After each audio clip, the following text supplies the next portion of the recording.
A paz do Senhor Jesus Cristo, meus irmãos. Tudo bem com vocês? O meu nome é Tiago e seja bem-vindo ao canal Bíblia Verso. O tema que eu quero tratar hoje, meus irmãos, é sobre a queda da humanidade. Neste vídeo eu vou tratar do pecado original, que levou toda a humanidade à decadência, miséria e morte. Os textos que serão objeto do nosso estudo é Gênesis, capítulo 3, versículo 1 ao 24. Como de costume, eu vou ler esses textos e dar o meu parecer. Vamos começar por Gênesis capítulo 3, versículo 1 ao 5, que diz assim: Ora, a serpente era a mais astuta de todos os animais do campo que o Senhor Deus tinha feito. E esta disse à mulher: É assim que disse Deus? Não comereis de toda a árvore do jardim? E disse a mulher à serpente: Do fruto da árvore do jardim comeremos, mas do fruto da árvore que está no meio do jardim, disse Deus: Não comereis dele, nem nele tocareis, para que não morrais. Então a serpente disse à mulher: Certamente não morrereis, porque Deus sabe que no dia em que dele comerdes, se abrirão os vossos olhos, e sereis como Deus, sabendo o bem e o mal. Então, nessa passagem aqui, eu quero destacar 11 pontos. O primeiro deles é a origem de Satanás, que foi criado astuto. Como a gente pode observar no primeiro versículo, fala que Deus criou a serpente, e fala no singular, né, se referindo à serpente no singular.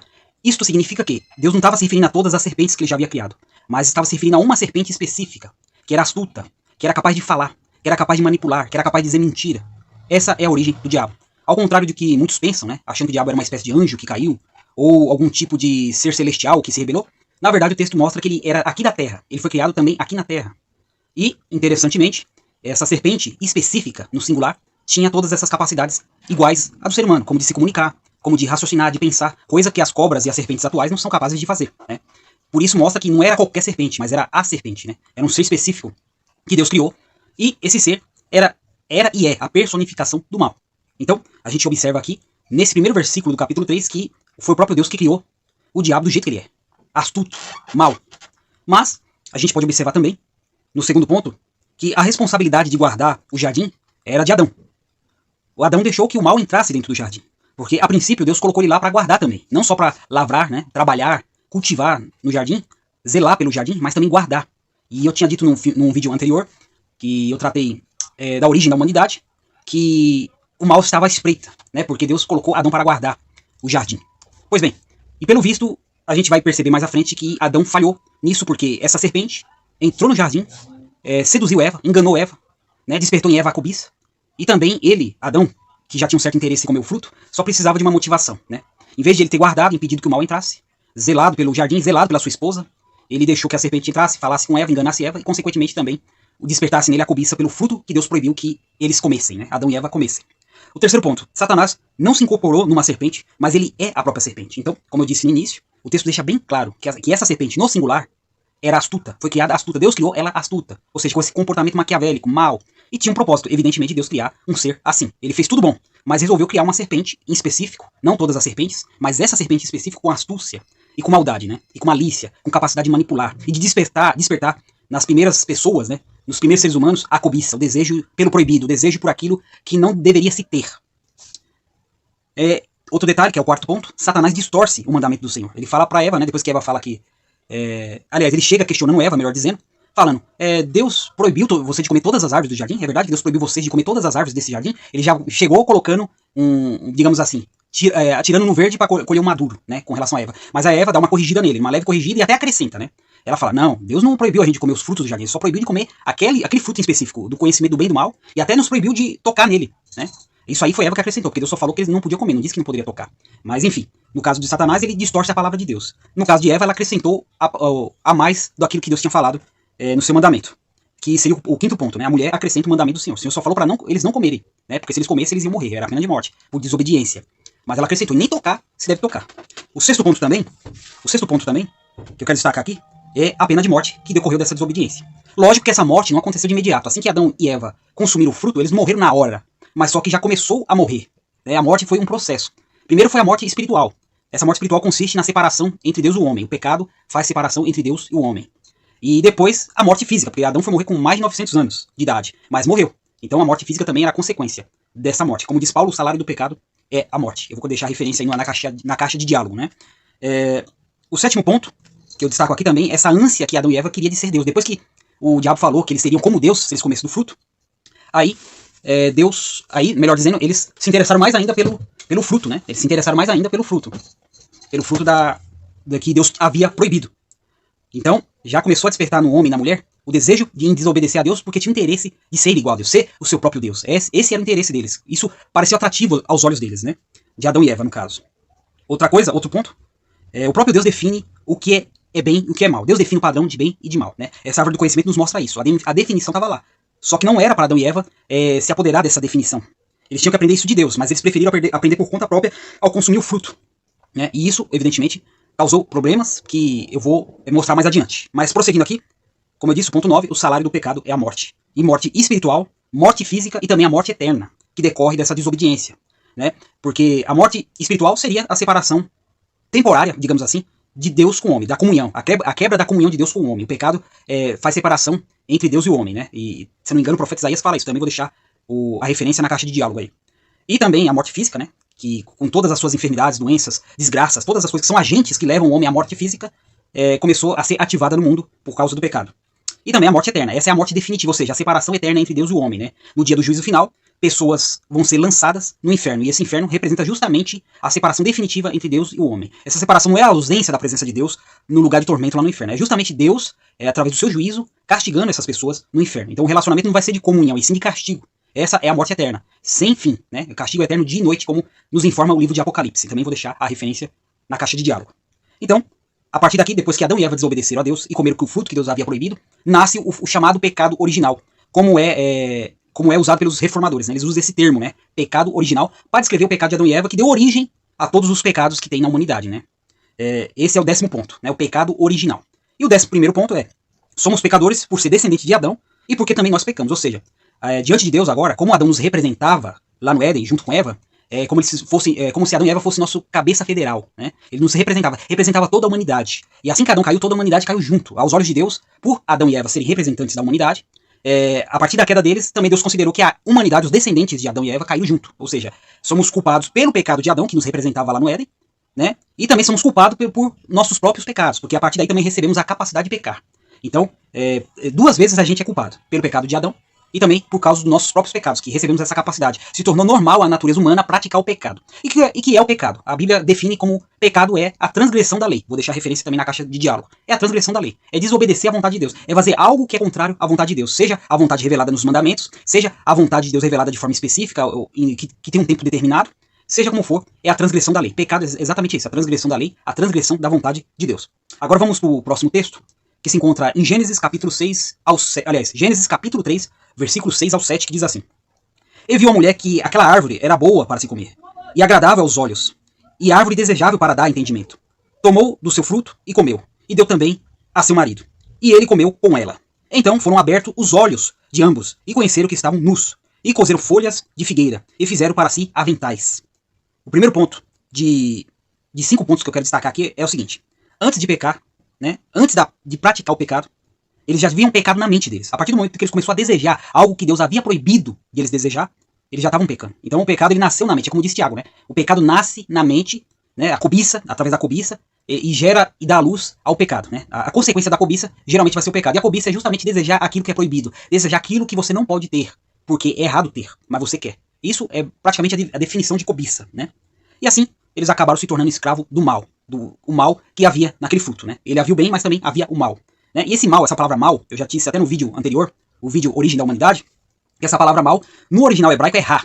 E ra, ela pode ser traduzido tanto como um mal catastrófico, né? Desgraça, acidente, catástrofes naturais, enfim, mas também pode ser traduzido também como mal moral, mal ético, né? Pode ser traduzido por qualquer tipo de imoralidade. Então é uma palavra genérica para todo tipo de mal, seja moral, seja ético, seja em nível de catástrofes naturais. E aqui era o mal geral mesmo. E ali Deus havia definido este mal. E este mal agora começou a fazer parte da natureza humana. A natureza humana começou a ser escrava deste mal.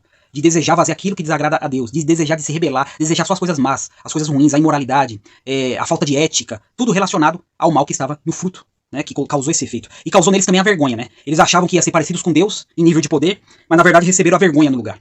Ficaram envergonhados. Ficaram envergonhados diante de Deus, com Deus, e ficaram envergonhados um com o outro. Né? Eles se envergonharam. Antes, no começo, eles eram puros, inocentes, eles não tinham nada a esconder um do outro. Eles tinham confiança e harmonia. Agora o relacionamento passou a ser de vergonha. Começou com a vergonha. Foi o primeiro sintoma aí dos efeitos do pecado. Vergonha. Vergonha. E o segundo efeito, a gente vai ver mais pra frente, foi o afastamento de Deus. Mas o primeiro efeito, quando eles comeram o fruto, o efeito do pecado foi sentir vergonha. Eles se sentiram vergonha deles mesmos. Vergonha de ter pecado contra Deus. E a vergonha de estarem nus, desprotegidos. Eles se sentiram fragilizados pelo aquele momento, pelo efeito do fruto. Né? Esse é o terceiro ponto, né? Escravos do pecado, aliás, do segundo ponto, escravos do pecado. O terceiro ponto, o que é mal? É como eu já defini aqui. O mal é exatamente todo tipo de coisas ruins que é contrário à vontade de Deus e também que causa diversos males no ser humano. Como eu já citei aqui, o mal é a palavra ra no hebraico, que significa maus catastróficos, como também o mal moral e o mal ético.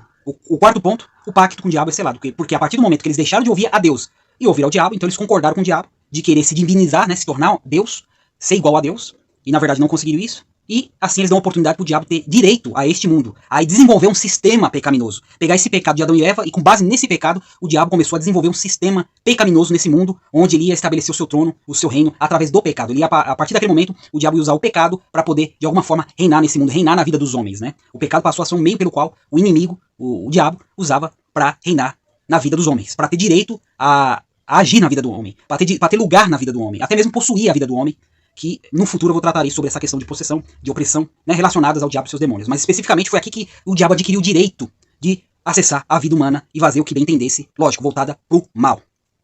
O quinto ponto também é, em lugar de divindade, receberam vergonha. Pecado gera vergonha. Agora vamos para o próximo texto. Gênesis capítulo 3, versículo 8 ao 13. Diz assim: E ouviram a voz do Senhor Deus, que passeava no jardim pela variação do dia. E esconderam-se Adão e sua mulher da presença do Senhor Deus, entre as árvores do jardim. E chamou o Senhor Deus a Adão e disse-lhe: Onde estás? Ele disse: Ouvi a tua voz soar no jardim e temi, porque estava nu e escondi-me. E Deus disse: Quem te mostrou que estavas nu? Comestes tu da árvore de que te ordenei que não comesses? Então disse Adão: A mulher que me destes por companheira, ela me deu da árvore e eu comi. Disse Deus, o Senhor. A mulher, melhor dizendo, e disse o Senhor Deus, a mulher: Por que fizeste isto? E disse a mulher: A serpente me enganou e eu comi.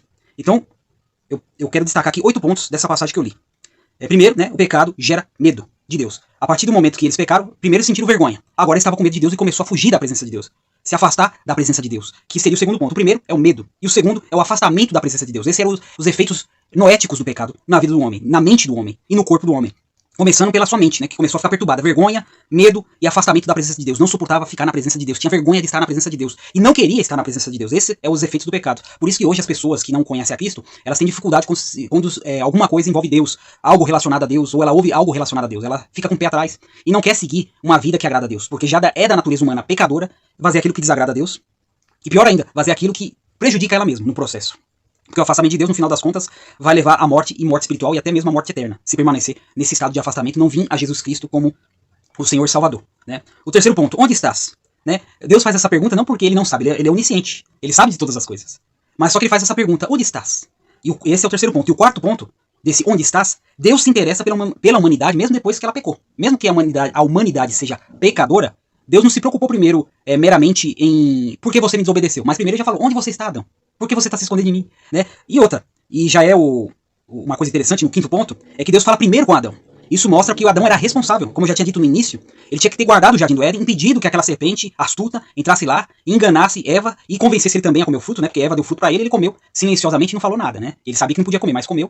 E para destacar aqui um ponto interessante, ele ainda responsabiliza Deus e a mulher pelo fato de ele ter comido o fruto, né? Isso foi até vergonhoso para Adão, porque em vez de ela assumir, não, senhor, eu fiquei com vontade, acabei comendo fruto, me perdoa, né? Não, ele acusa a Deus por ter feito a mulher que por sua vez deu fruto para ele comer. Ele não assume a responsabilidade dos atos dele. Ele joga para Deus e para a mulher, né? Ele culpa a Deus por ter criado a mulher e culpa a mulher por ter dado fruto para ele comer, né? Isso é uma coisa absurda. E Deus pergunta novamente, né? O sexto ponto. Quem te mostrou que estava nu? Você comeu o fruto? E Deus deu novamente uma oportunidade ali para Adão se confessar, né? Quem te mostrou que você estava nu? Aí foi o que eu falei. Em vez de ele assumir o que ele fez, não. Ele acusou Eva e acusou o próprio Deus, que criou Eva, que por sua vez levou ele a comer o fruto, né? O sétimo ponto. Irresponsável. O homem não assume o seu erro. Pecado gera mais pecado. Então, a irresponsabilidade é outra consequência do pecado. Já vimos aqui o medo, já vimos aqui o afastamento, a vergonha, agora a falta de responsabilidade. Os efeitos do pecado, os efeitos noéticos, os efeitos do pecado na mente. Quando eu falo efeito noético, eu me refiro ao efeito que o pecado provoca na mente do ser humano, como começou a provocar na mente de Adão. Né? E no caso de Eva, de fato, ela foi enganada mesmo. O Satanás conseguiu despertar nela o desejo, a cobiça pelo proibido, e ela acreditou mesmo que se ela comesse o fruto, ela ia ser igual a Deus, né? E nesse sentido ela foi enganada mesmo. Mas Adão não foi enganado. É como eu disse. Adão ele sabia que não podia comer o fruto. A mulher deu o fruto para ele. Em vez de ele repreender a mulher e falar não coma desse fruto, e não toque nesse fruto, não, ele comeu e não falou nada. Eva foi enganada, mas Adão foi conivente. Ele comeu sabendo que não podia comer. E Deus foi muito claro e explícito. Aqui, agora vamos comentar também Gênesis, capítulo 3, versículo 14 ao 15, que diz assim: Então o Senhor Deus disse à serpente: Porquanto fizeste isto, maldita serás mais do que toda a fera e mais do que todos os animais do campo. Sobre o teu ventre andarás, e o pó comerás todos os dias da tua vida. E porei inimizade entre ti e a mulher, entre a tua semente e a sua semente. Esta te ferirá a cabeça, e tu lhes ferirás o calcanhar.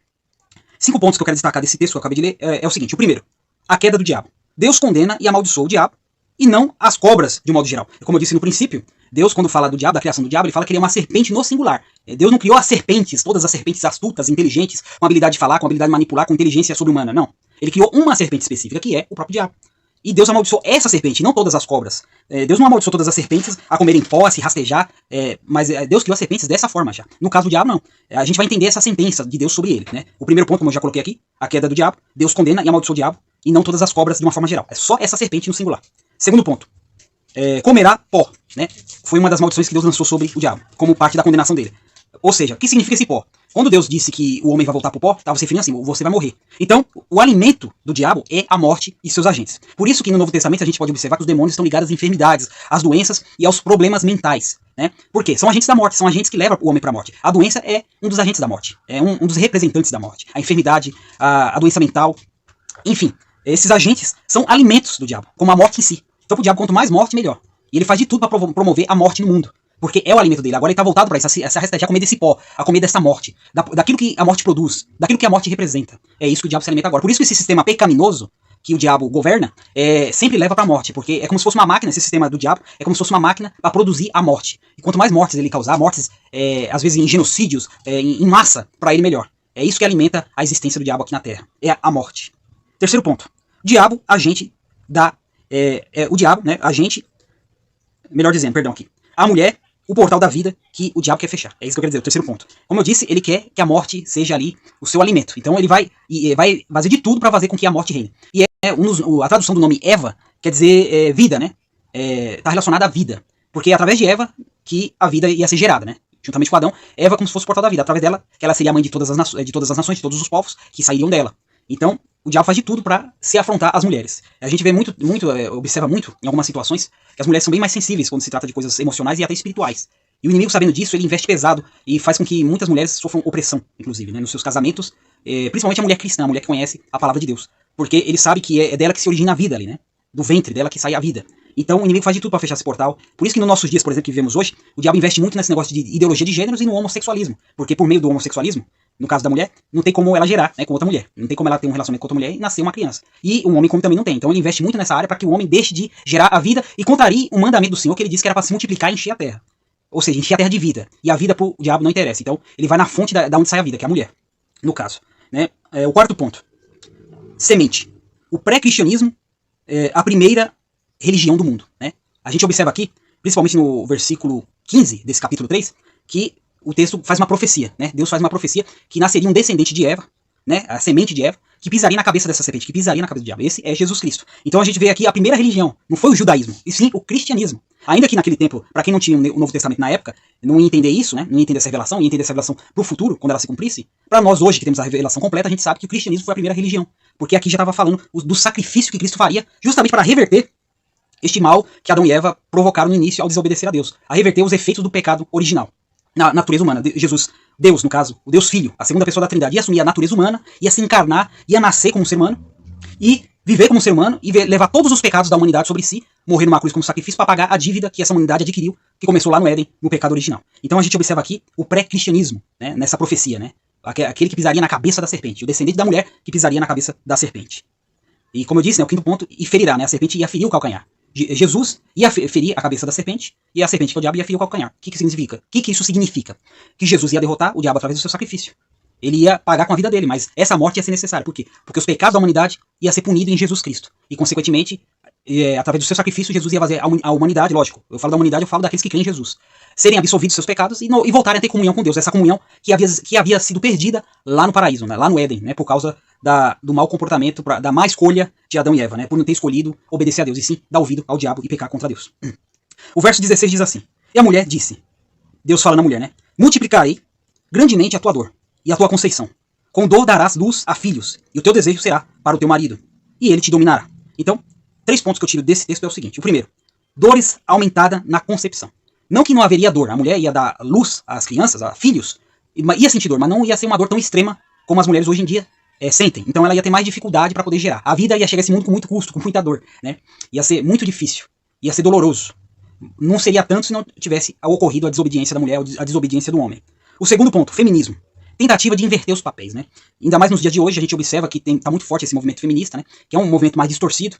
No começo tinha até boas intenções de querer dar dignidade para as mulheres, mas nos dias de hoje virou meio de uma ferramenta política, onde esse feminismo atual ensina que a mulher pode ser o que ela quiser, inclusive ser como um homem, né?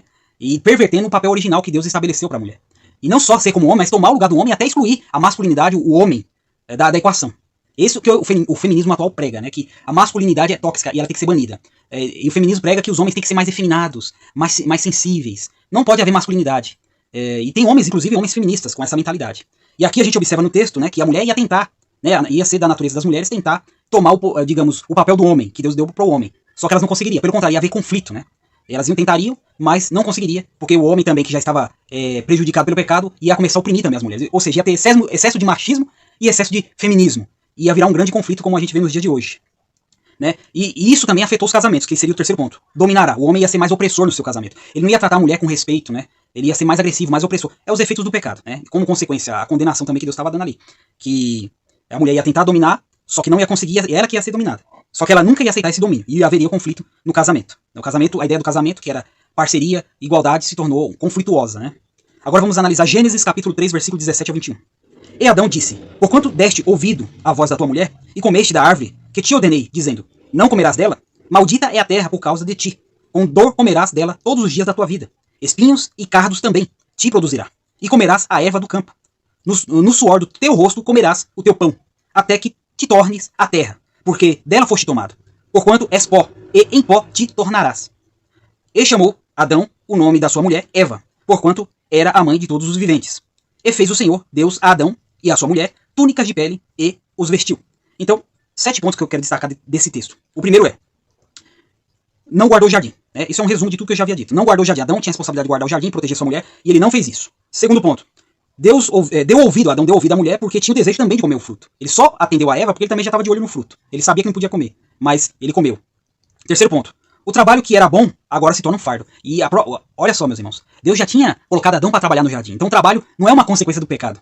Na verdade, o trabalho é uma bênção. Só que agora ele se torna difícil e bem trabalhoso, né, para produzir o fruto por causa do pecado. O homem ia ter que suar, ia ter que ralar para conseguir tirar os recursos da terra para poder sobreviver, né?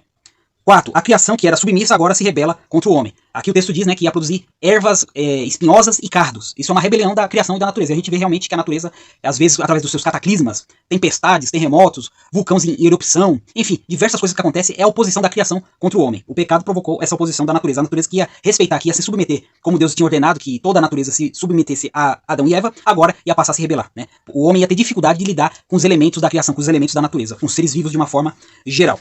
Quinto ponto: sofrimento, dor, morte como recompensa. E Adão, né, e todos os seus descendentes agora iam ter dor, ia ter morte, ia ter doenças, tudo como consequência do pecado. E como eu tinha dito lá em cima, no sexto ponto eu digo de novo, Eva, o portal da vida, né, aquela mãe dos viventes. Através dela, a vida ia continuar fluindo. Apesar do pecado, a vida ia continuar abundando ainda através das famílias, né, que iam ser produzidas. Apesar de todo esse desastre que foi a desobediência de Adão e Eva, ainda assim a vida ia continuar fluindo, né. Lógico que as pessoas não iam viver mais eternamente, mas pelo menos a vida ia continuar fluindo. Versículo 7, ponto 7, diz assim: roupa de pele, primeiro sacrifício animal, símbolo do sacrifício de Cristo. E aqui a gente vê que Deus, depois que eles se sentiram envergonhados devido a ter comido o fruto, porque perceberam que estavam nus, né, que tinha algo para esconder agora, algo para cobrir, o próprio Deus providenciou uma roupa de pele para eles, né. Eles tinham se coberto primeiramente com folhas, tapando aí suas genitárias, com vergonha. Agora não, agora Deus deu roupa para eles. E para Deus ter dado essa roupa, houve um sacrifício, um animal teve que morrer, a pele de um animal. E isso já apontava para o sacrifício de Cristo. Cristo ia ter que substituir Adão e Eva e seus descendentes na cruz do Calvário. Ele ia receber a punição, ele ia ser sacrificado, como foi aquele animal, para poder cobrir a humanidade de seus pecados. E o último texto que eu quero analisar aqui é Gênesis capítulo 3, versículo 22 a 24. Então disse o Senhor Deus: eis que o homem é como um de nós, sabendo o bem e o mal. Ora, para que não estenda a sua mão e tome também da árvore da vida, e coma e vive eternamente, o Senhor Deus pois o lançou fora do jardim, para lavrar a terra de que fora tomado. E, havendo lançado fora o homem, pôs querubins ao oriente do jardim do Éden, e uma espada inflamada que andava ao redor para guardar o caminho da árvore da vida. Então, os 4 últimos pontos que eu tiro desse texto que eu acabei de ler é o seguinte. Primeiro, o fato de conhecer o bem e o mal não ajuda o homem a não pecar. Eles acabaram, naquele momento, Adão e Eva agora sabiam o que era bem e o que era mal. Só que mesmo assim, isso não resolveu nada, porque agora eles iam viver pecando, né? É difícil, não que eles não pudessem fazer o bem, eles não ficaram incapazes de fazer o bem. Só que agora eles iam fazer mais o mal. Eles não iam conseguir mais parar de pecar. E isso passou para toda a humanidade. Toda a humanidade não consegue parar de pecar. Dificilmente nós conseguimos ficar um dia sem cometer um pecado. É muito difícil. Por isso que, graças a Deus, temos Cristo hoje que pagou nossos pecados. Porque se fosse depender de nós mesmos, a gente ia ser condenado. Então, o homem não consegue mais deixar de pecar. Ele acaba sendo escravo do pecado. O segundo ponto. A árvore da vida. Perda da vida eterna. Quando eles foram expulsos, né, Deus expulsou eles justamente para que eles não vivessem mais eternamente. Mas, por outro lado, né, tem teólogos que até acreditam que Deus fez isso também pensando em Adão e Eva e também na humanidade. Porque ia ficar eternamente no estado de pecado, escravo do pecado por toda a eternidade. Então Deus ali já providenciou, apesar de ter sido uma correção de expulsá-los do paraíso, de expulsá-los da presença de Deus, por outro lado também impediu que Adão e Eva e seus descendentes vivessem eternamente pecando de tal maneira que não houvesse mais remédio para eles. Então Deus também providenciou isso. Mas, por outro lado, o lado ruim é que o paraíso representa essa comunhão entre Deus e o homem estava rompida. Agora o homem foi expulso de fato da presença de Deus. E agora precisa de um intermediário para novamente se aproximar de Deus. Né? O terceiro ponto, expulso do Éden, morte espiritual, fim da comunhão, livre entre Deus e o homem. Agora, para o homem novamente ter comunhão com Deus, ele teria que ter agora um intermediário, por causa dessa queda. Adão não tinha mais condição, e nem seus descendentes têm condição de chegar diante de Deus por conta própria. É aí que entra novamente Jesus, né? Jesus agora é o mediador entre Deus e os homens. Vou deixar a referência aí no diálogo, na caixa de diálogo. Por quê? Porque Deus não nos recebe sem que antes a gente seja perdoado dos nossos pecados. Se a gente for com nossos pecados diante de Deus, a gente vai ser fulminado e condenado. E aí que entra o papel do mediador que levou a nossa culpa, e agora ele nos representa diante de Deus como inculpável, e ao mesmo tempo também a sua representatividade nas nossas vidas nos torna justo aos olhos de Deus, mas não por causa de nós mesmos, mas por causa da própria justiça de Cristo, que viveu cumprindo toda a lei de Deus, coisa que a humanidade não foi capaz de fazer. E o quarto e último ponto é que o próximo vídeo que eu vou gravar, que é praticamente uma continuação desse também, vai ser assim. O nome desse vídeo: A Humanidade de Mal a Pior. Porque a partir daí, nesse próximo vídeo eu vou mostrar que a coisa ficou pior ainda. Isso aqui só foi o começo. Isso que eu gravei neste vídeo, isso tudo que eu mostrei pra vocês nesse vídeo, só foi o começo. E já tava ruim, mas vai piorar, né? Então o próximo vídeo, eu convido vocês a assistir, que eu vou tratar da decadência da humanidade, né? Que começou a cair, até chegar num ponto que Jesus precisou vir pra resolver. Então, até o próximo vídeo e tchau!